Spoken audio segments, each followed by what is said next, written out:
ఉమ్మడి మెదక్ జిల్లాలో జోరు వాన బీభత్సం సృష్టించింది. వరద అనంతర పరిస్థితులపై మా ప్రతినిధి రామకృష్ణ మరిన్ని వివరాలు అందిస్తారు. ఉమ్మడి మెదక్ జిల్లా వ్యాప్తంగా భారీ వర్షాలు దంచుకొడుతున్న నేపథ్యంలోనే మంత్రి వివేక్ వెంకటస్వామి ఉన్నారు. ఒకసారి మాట్లాడదాం. ఇక్కడ ఒరిస్సాలో డిప్రెషన్ రావడం వలన ఇక్కడ మెదక్లో కామారెడ్డిలో భారీ వర్షాలు రావడం జరిగింది. ఇక్కడ ఈ గ్రామంలో సుమారు 300 mm వాన పడ్డది నిన్న. అందు గురించి చాలామంది దూప్చంద్ తండాలో అక్కడ 10-15 మంది అక్కడ హెల్డప్ అయిపోయారు. వాళ్ళను నిన్న రాత్రి రోప్తో తీయడం జరిగింది. ఎమ్మెల్యే గారు హెలికాప్టర్ వస్తే బాగుంటుందని చాలా ప్రయత్నాలు చేశారు. కానీ వాతావరణం బాగాలేనందువలన రోప్తో వాళ్ళకి ఇవాక్యుయేట్ చేయడం జరిగింది.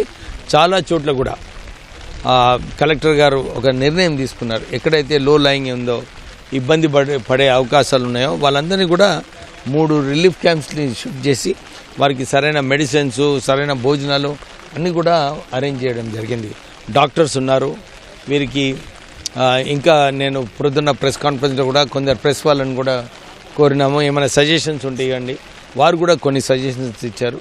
ఆ సజెషన్స్ అన్నీ కూడా ఇప్పుడు పరిశీలించి కలెక్టర్ గారు దాంట్లో నిర్ణయాలు తీసుకుంటారు. అంటే ఈ ముఖ్యమంత్రి గారు ఆల్రెడీ 1 crore రిలీఫ్ ఫండ్స్ ఇక్కడ అలాట్ చేశారు. కానీ సరిపోదు. నేను ముఖ్యమంత్రి గారిని ఇవాళ ఏరియల్ సర్వే తర్వాత సుమారు 5 కోట్ల రూపాయల వరకు ఇక్కడ మా మెదక్కి అలాట్ చేయమని చెప్పి వారిని కోరుతాను. నిజంగా ఏదైతే భారీ వర్షంతో ఇప్పటికే పంట పొలాలు కూడా భారీ వరద చేరింది. వర్షపాతంతో రైతులకు ఎలాంటి పరిస్థితి? ఇక్కడ రిలీఫ్ క్యాంప్లో కూడా అదే ప్రశ్న వేశారు. సార్, మాకు ఈ వర్షాల వలన మా పంటలన్నీ నష్టపోయాయి, రాష్ట్ర ప్రభుత్వం ఏం చేస్తుందని చెప్పి వారు అడిగారు. నేను వారికి భరోసా ఇచ్చాను. ఈ వర్ష తక్కువైన తర్వాత అగ్రికల్చరల్ ఆఫీసర్ వచ్చి అసెస్ చేస్తాడు. ఎక్కడైనా ఎన్ని ఎకరాలు నష్టపోయినారో వారికి నష్టపరిహారం ఇప్పించే బాధ్యత రాష్ట్ర ప్రభుత్వం ఉంది. ఎక్కడైతే ఇల్లులు కూలిపోతున్నాయో అవి కూడా మరమ్మతులు చేయమని చెప్పి కలెక్టర్ గారు ఆల్రెడీ ఆదేశాలు ఇచ్చారు. ఇల్లులు మొత్తం కూలిపోతే వారికి ఇందిరమ్మ ఇల్లులో అలాట్ చేసి వారికి ఇల్లులు కట్టిస్తాం. ప్రధానంగా దూప్ సింగ్ తండా మొత్తం కూడా 2 రోజుల నుంచి జల దిగ్బంధంలో చిక్కుకున్నది కూడా తెలిసింది సార్. దానికి సహాయక చర్యలు చేయడానికి ఎలాంటి జాగ్రత్తలు తీసుకుంటున్నారు? ఇప్పుడు ఎవరైతే అక్కడ పైన చిక్కిపోయినారో వాళ్ళను రోప్తో ఆల్రెడీ రెస్క్యూ చేయడం జరిగింది, ఇవాక్యుయేట్ చేసినారు. ఇలానే వారికి ఏదైతే నిత్యావసరాలు అవసరమో కలెక్టర్ గారికి ఇప్పుడే మార్నింగ్ రివ్యూ మీటింగ్లో కూడా చెప్పాము. దూప్చంద్ తండాకి ఇంకా ఎక్కువగా రిలీఫ్ కల్పించాలని చెప్పి వారికి ఆదేశాలు ఇవ్వడం జరిగింది. ఇవాళ సీఎం గారు కూడా 3 గంటలకు ప్రయత్నం చేస్తున్నారు మిలిటరీ హెలికాప్టర్లో. ఎందుకంటే నార్మల్ హెలికాప్టర్లో రాలేరు. మిలిటరీ హెలికాప్టర్లో వచ్చి ఏరియల్ సర్వే చేసిపోతారు. తర్వాత రివ్యూ మీటింగ్ చేసి మేము ఆ రివ్యూ మీటింగ్లో మాకు ఎక్కువ నిధులు కావాలని చెప్పి మేము కోరుకుంటాం. ఇది మొత్తంగా చూసుకోవచ్చు. ఏదైతే ఈ ఏరియల్ సర్వే ఉందో ఏరియల్ సర్వే తర్వాత మరిన్ని నిధులు వచ్చే విధంగా కూడా చూస్తామని చెప్పి మెదక్లో ఎలాంటి ఇబ్బంది లేకుండా విధంగా ముఖ్యమంత్రి రేవంత్ రెడ్డితో మాట్లాడి, అలాగే దూప్ సింగ్ తండా ఏదైతే ఉందో ఆ తండాకి సంబంధించినటువంటి వారిని సేఫ్గా ఇప్పటికే రక్షించాం. మిగతా వారిని కూడా రక్షించే విధంగా కూడా రక్షణ చర్యలు కొనసాగుతాయని చెప్పి కూడా జిల్లా ఇన్ఛార్జ్ మంత్రి వివేక్ వెంకటస్వామి అభిప్రాయం వ్యక్తం చేస్తున్నారు. కెమెరామెన్ మొహమ్మద్ షాతో రామకృష్ణ, ఈటీవీ న్యూస్, మెదక్ నుంచి.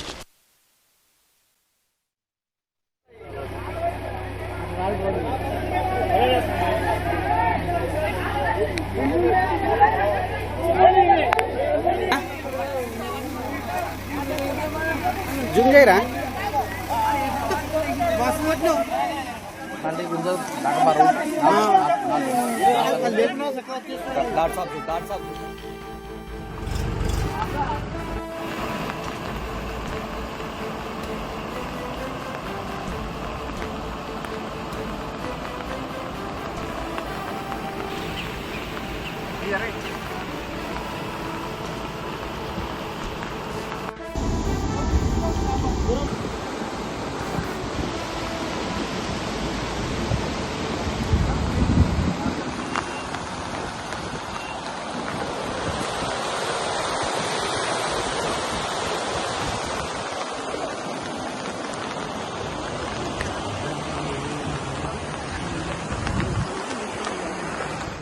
వ్యాప్తంగా భారీ వర్షాలు దంచి కొడుతున్న నేపథ్యంలోనే వాగులు వంకలు పొంగి పొర్లుతూ ఉన్నాయి.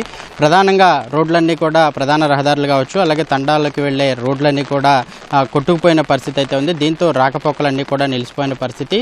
అయితే ఇప్పుడు మనం ప్రధానంగా చూసుకున్నట్లయితే నిన్న ఏదైతే కారు కొట్టుకుపోయిందో ఇదే నక్కవాగు ఏదైతే ఉందో ఆ నక్కవాగు దగ్గర ఉన్నాం. ఆ నక్కవాగు వచ్చిన వరద ఉధృతికి నేపథ్యంలోనే ప్రస్తుతం అయితే మాత్రం ఇక్కడ వివేక్ వెంకటస్వామి కూడా ఇదే ప్రాంతాన్ని పరిశీలించి నష్టపరిహారం అంచనాకు సంబంధించిన వివరాలను అయితే అధికారులను అడిగి తెలుసుకున్నారు.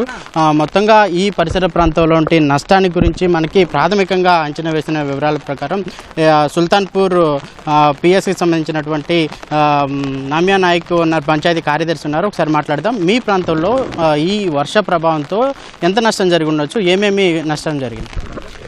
మా సుల్తాన్పూర్ గ్రామంలో నిన్నటి నుంచి ప్రజెంట్ ఇప్పటి వరకు ఒక 4 ఇండ్లు పాక్షికంగా ధ్వంసం కావడం జరిగింది సార్.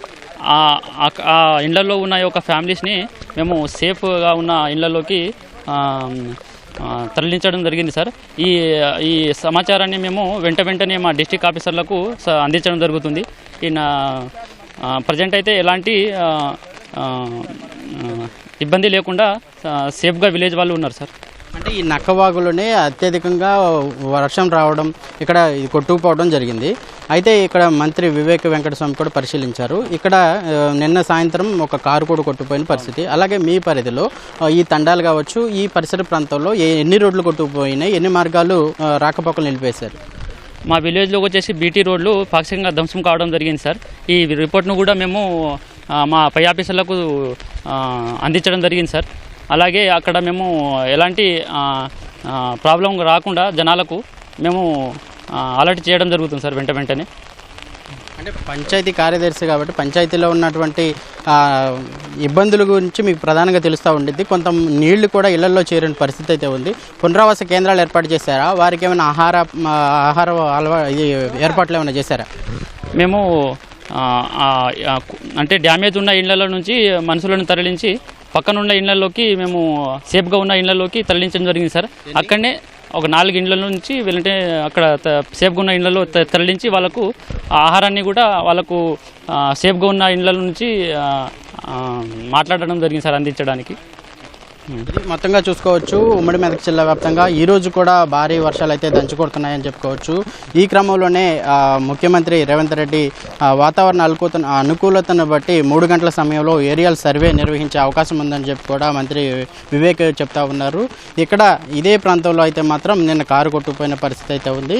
ఆ వ్యక్తిని నరేంద్ర గౌడ్ అనే వ్యక్తిని మాత్రం ఈ సహాయక బృందాలు అయితే కాపాడిన పరిస్థితి అయితే ఉంది. ప్రస్తుతం అయితే మాత్రం ఉమ్మడి మెదక్ జిల్లా వ్యాప్తంగా నిన్న సాయంత్రం కొంచెం తెరిపి ఇచ్చినా కానీ ప్రస్తుతం అయితే మాత్రం వర్షం కురుస్తూనే ఉంది. ఈ క్రమంలోనే పంట పొలాలంతా కూడా నీట మునిగిపోయిన పరిస్థితి అయితే ఉంది. పంట పొలాల్లో కొంత ఇసుక మేటలు వేసిన పరిస్థితి అయితే ఉంది. ఇప్పుడైతే మాత్రం అధికారులంతా ఈ పరిసర ప్రాంతాన్ని కలిగి తిరిగిన నేపథ్యంలోనే పంట నష్టాన్ని కావచ్చు, అలాగే రోడ్లు ఎంతవరకు కొట్టుకుపోయాయి, అదేవిధంగా ఇళ్ళు పాక్షికంగా ధ్వంసమైన ఇళ్ళు వీటన్నిటిని కూడా అంచనా వేసి ఇప్పటికే ₹1 పరిహారాన్ని అయితే మాత్రం ముఖ్యమంత్రి ప్రకటించారని చెప్పి వెంకటస్వామి చెప్పారు. ఈ పంట నష్టానికి సంబంధించినటువంటి ఈ అంచనా వేసిన తర్వాత ఏ మేరకు నష్టం వాటిల్లిందో దానికి అనుగుణంగా 5 కోట్లు నిధులు మంజూరు చేయవలసిందిగా కోరతామని కూడా ఇన్ఛార్జ్ మంత్రి వివేక్ వెంకటస్వామి స్పష్టం చేశారు. కెమెరామెన్ ఉమాషతో రామకృష్ణ, ఈటీవీ న్యూస్, దూప్ సింగ్ తండా నుంచి.